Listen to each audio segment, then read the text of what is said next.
We're going to start with my conversation with Attorney General Dana Nessel. I went to her offices in Lansing 2 weeks ago for a wide-ranging interview. You've seen the AG's office in the headlines for her decision that the Line 5 tunnel is unconstitutional, her frustration with trying to get former MSU President John Engler for an interview, Nessel's agenda to take on hate crimes, and joining over 15 other states in a suit against President Trump's border wall. Well, just recently, Governor Whitmer asked for $2 million to boost the AG's investigations into Catholic clergy abuse. It's been a fast and furious agenda for Nessel's first 3 months in office. And then your office is down here somewhere. How would you explain to people how you prioritized what you were going to tackle first? Well, I would say the first thing I wanted to do was to make certain that we extricated the state of Michigan from some lawsuits that I thought the state had no business being in, or that were quite frankly damaging to our state residents or to our natural resources. And to me, that was the easiest thing to begin with, was just to get out of those lawsuits. Turned out to be a little harder than I thought, because so many of those lawsuits had been filed in circuits all around the country. So it took a little maneuvering. But, you know, to me, I ran on a platform of protecting our environment. And there were so many lawsuits that Attorney General Schuette had entered that were devastating to the environment, whether it had to do with issues of clean air or clean water or climate change. These were things that were in no way going to be helping the people who live in our state. And I felt as though it was important to withdraw from those cases as quickly as possible. In contrast to that, I did sign on to a number of cases that I thought were very important. I thought it was important that we defend the Affordable Care Act in regard to protecting people with pre-existing conditions. And so we sought to sign on in order to defend people with pre-existing conditions under the ACA as quickly as we could. So those were the kinds of things that were outstanding that I knew we could do something about immediately. But in addition to that, you know, we had a number of different areas that I thought was so important that we get into. So we immediately created an auto insurance fraud unit. Obviously in Michigan we have the highest rates of insurance really anywhere in the nation. And a lot of it is due to fraud. And I've seen estimates up to $1 billion a year that is lost in fraud, and that in part contributes to the high price of auto insurance. So we established that unit. We established a hate crimes unit to combat the some 30% increase in hate crimes that we've had here in the state just in the last few years. Do you still believe that state attorneys general should be playing this larger role in challenging the federal government? I think they have to right now. They've been successful because the courts, even in very conservative circuits, have recognized that, you know, the federal government, many of the federal agencies have been overstepping their bounds and they're not complying with the law. And so when you have the federal government behaving in such a manner where they seem to be wholly disregarding the Constitution and wholly disregarding federal law, it is up to the state AGs to hold them accountable, and that's what I've been doing. I want to get to a couple of specific areas of investigation that I think people are very interested that the Attorney General's office is involved in. The Catholic Church, and you have people across the state that are watching. How cooperative have the archdiocese around Michigan been with your office as you continue to investigate possible abuse? Well, you know, that varies from diocese to diocese. And, you know, some of them have been more cooperative than others. Do you care to be specific on who? No, not right now, but we'll provide more information later. And ultimately, at the end of our investigation, we'll be doing a comprehensive report that I think is going to detail all of that. But what we've seen thus far is very disturbing. And frankly, you know, even though we were told in the early 2000s that the Catholic Church was really going to be cleaning up its act and that a lot of behavior was not going to be tolerated anymore, that really has not been our experience in terms of the documents that we've reviewed. There have been egregious acts of misconduct during that time period, and many of which a lot of senior officials in the Catholic Church knew about and did not come forward with it, and even worse, seem to aid and abet in the cover-up of some of these allegations of sexual abuse. So, you know, we are determined to move forward. I've had a lot of pushback, I think, publicly about this, but to me, there is nothing more important than ensuring that people are not subjected to sexual abuse by clergy. And we want to put mechanisms in place to make certain that firstly people feel comfortable coming to us and coming forward to report this kind of abuse. Are you getting a lot of calls? Is We the are. office getting a lot of calls? We definitely are. We're getting a lot of tips, and we're uncovering a lot in these hundreds of thousands of pages of documents that we've been reviewing. Do you believe you have all the documents that you need from the diocese?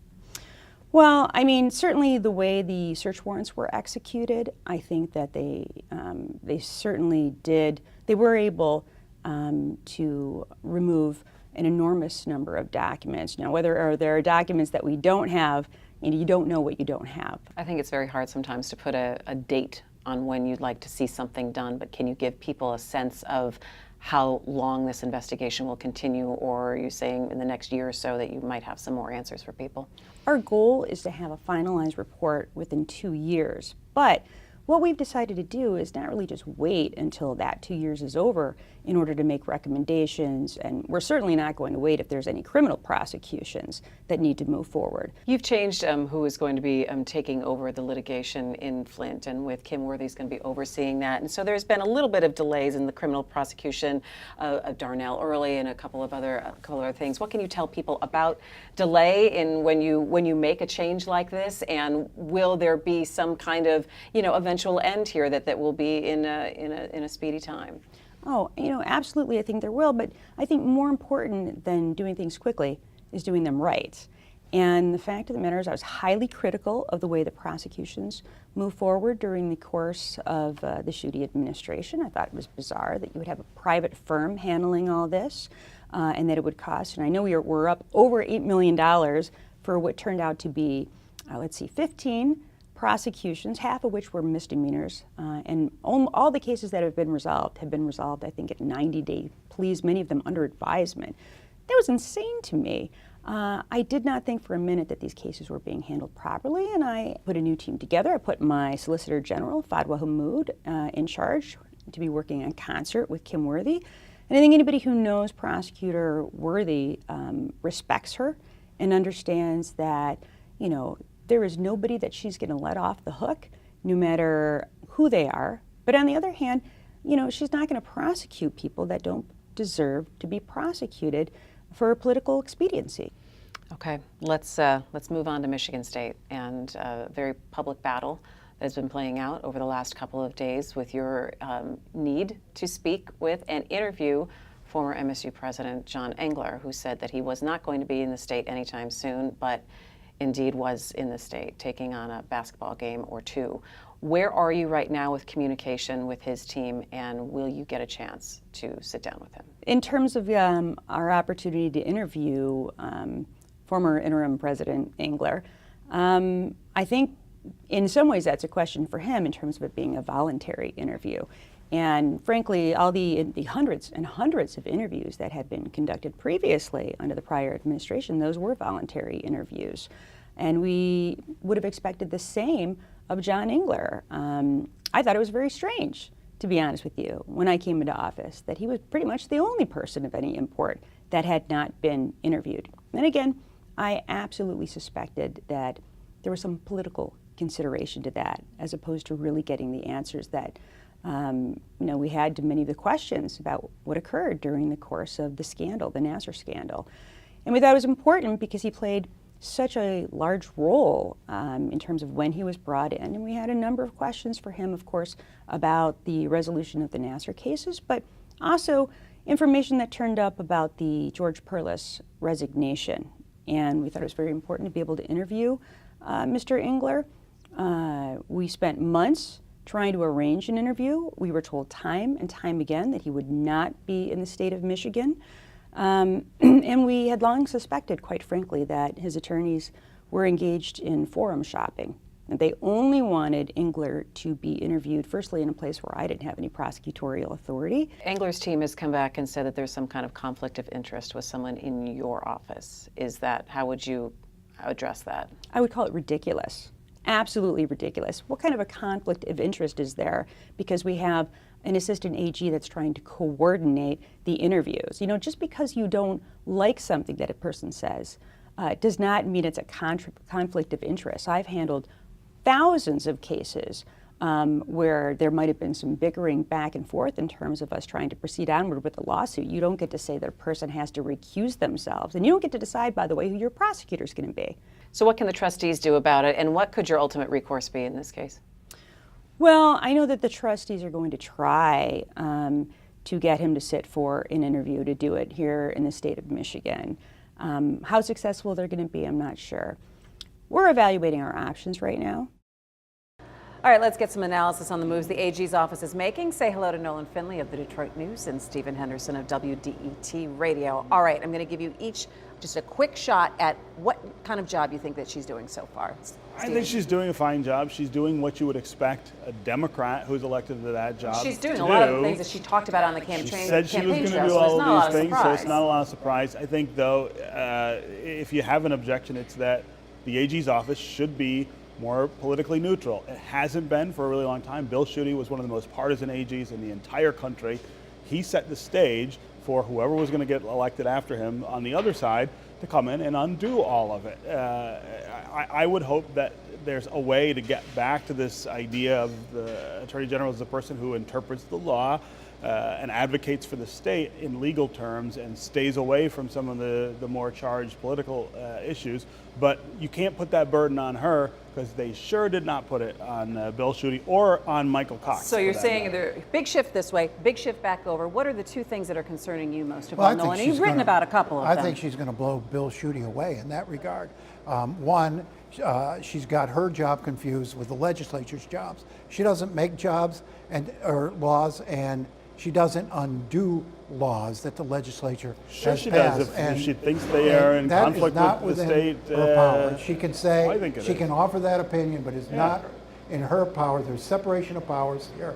And she is not the legislative branch, and she's pushing that. She's trying to be. Well, if she but my steps big over there, objection, the the biggest courts will stop her. objection What's your big I have objection? with her is this hate crimes unit she and the civil rights director, Arbulu, have formed to, in their words, investigate hate that doesn't rise to either a civil infraction or to a crime. So they want to keep track of incidents so they can possibly bring more conversation, understanding, or what? Or shut down and harass people they disagree with. I think there's a Gestapo feel to this.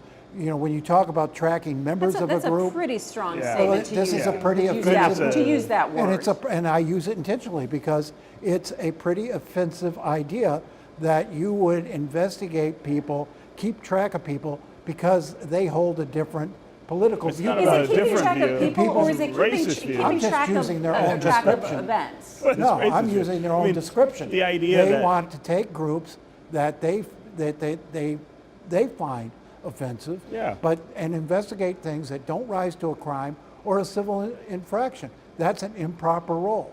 So, you know, there's always this weird call from generally the right when people stand up on the left and say, we're going to deal with some of the bigotry that conservatives either look the other way for or, in worst cases, help foment.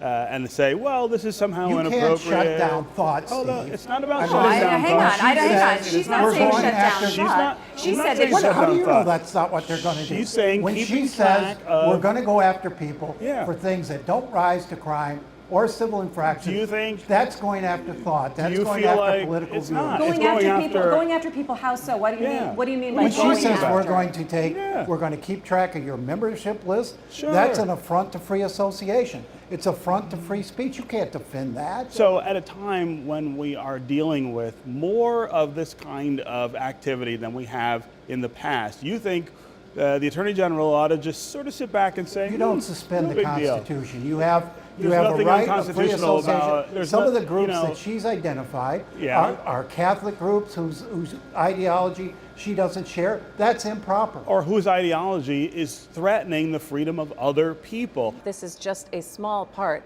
of what her agenda has been. I mean, there are many, many other things. And it's funny, I did this interview with her 2 weeks ago, and the news cycle that has come since then has been fast, has been very, very fast. Anyway, we're going to have to leave it